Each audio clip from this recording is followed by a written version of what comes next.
বক্সা ব্যাঘ্র প্রকল্পের জঙ্গলে শীঘ্রই আসছে বাঘ। রবিবার সিকিয়াঝোড়া পর্যটন কেন্দ্র থেকে আমন্ত্রণ জানালেন রাজ্যের বন ও পরিবেশ মন্ত্রী মনোজ কুমার উরাও।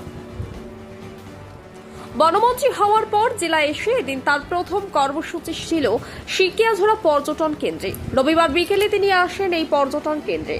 সিকিয়াঝোড়ার প্রাকৃতিক সৌন্দর্য সকলের মনমুগ্ধ করে দেয়। সিকিয়াঝোড়ায় নৌকা বিহার করতে দূর দূরান্ত থেকে মানুষ আসেন। রবিবার বনমন্ত্রীকে দেখা যায় নৌকা বিহার করতে।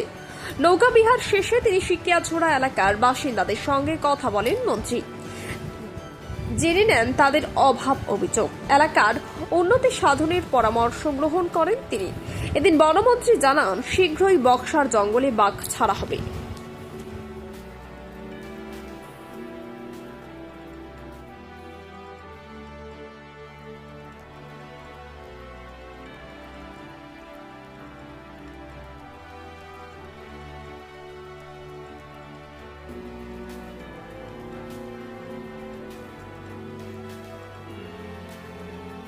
মানুষের এখানে স্বনির্ভর গোষ্ঠী এবং সাধারণ মানুষের সাথে কথা বললো, কি তারা চাইলো, কি দাবি করলো, কি বুঝলেন?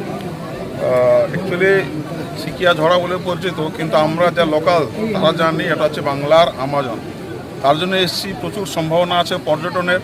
আর সেক্ষেত্রে বন দপ্তর আর পর্যটন যদি একত্রিত না হয়, সাথে পরিবেশ, তাহলে বিভিন্ন জায়গায় সমস্যাগুলো হয়। এর আগের সরকার এই সমস্যার জন্যই অনেক জায়গায় অনেক কাজ আটকে ছিল, জট বিদ্যুৎ ছিল, খালি পড়েছিল।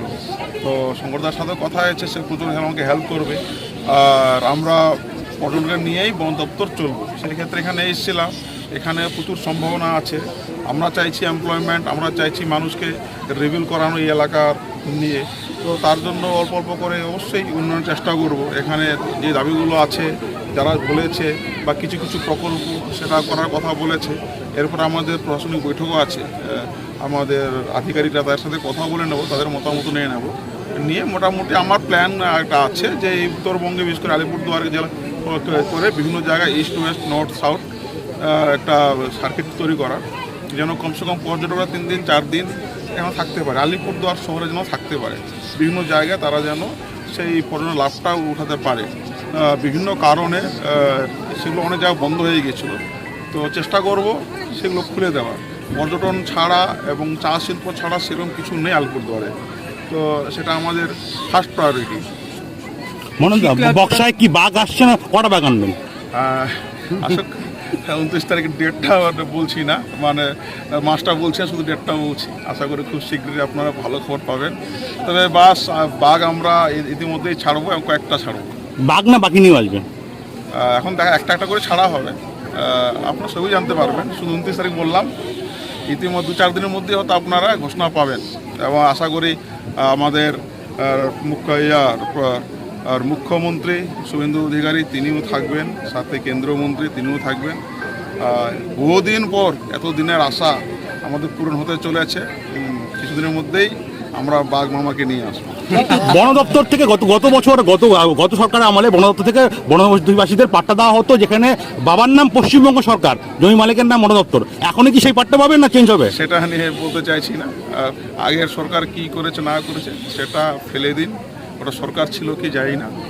এখন সরকার চলবে, সরকারের মতোই প্রভাব চলবে, প্রশাসনের মতোই। দাদা, এই বক্সায় বাঘ আনা হবে, জয়ন্তীর মধ্যে অনেক গ্রামকে স্থানান্তর করার কথা চলছে, অনেকে যেতে চাইছে না গ্রাম ছেড়ে, তাদেরকে কি করা হবে? মোটামুটি 400-450 ফ্যামিলি ছিল, ইতিমধ্যে প্রায় সবটাই 90% চলে গেছে। 10-12টার মধ্যে ফ্যামিলি, তাদের সাথে আলোচনা চলছে।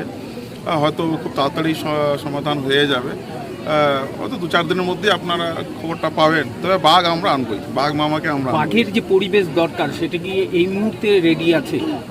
মোটামুটি হয়ে গেছে, তবে এমন তো ব্যাপার নেই যে পরিবেশ হয়ে গেলো, তৈরি করতে হবে যা যা আছে। একটু অল্প সমস্যা, টেকনিক্যাল সমস্যাগুলো আছে, তো সেটা কিছুদিনের মধ্যে হয়তো কেটে যাবে। এখানে বাঘ না থাকলে কে থাকবে, তাই না? এটা বাঘেরই জায়গা। প্রতি বছর যে 15 তারিখ থেকে যে জঙ্গল বন্ধ হয়ে যায়, জঙ্গল বন্ধ হওয়ার সময় একটা প্রশ্ন উঠে যে বনবস্তিবাসীরা তারা হ্যারেস হয়, তারা নিজের গ্রামে যেতে পারে না। এইবার কি সেই সময়টা হবে? দেখুন, এইসব ব্যাপারটা অনেক বেশি ভালো জানেন আধিকারিকরা, ডিপার্টমেন্টে যারা আছেন তারা এই টেকনিক্যাল ব্যাপারগুলো জানে। অনেক কিছু ব্যাপার আছে, ব্রিডিং টাইম আছে, ইত্যাদি আছে। যেহেতু আমাদের বন দপ্তর, তো বনকে তো আমরা প্রাধান্য দেবই। তাদের জন্য কোনো ধরনের কোনো সমস্যা না হয়, সেই সময় তো আমাদের দিতেই হবে। সবটাই সব কিছু করা যায় না, কিছু প্রকৃতির উপর ছেড়ে দিতে হয়। ঠিক ঠিক আছে, thank you. Thank you thank you thank you thank you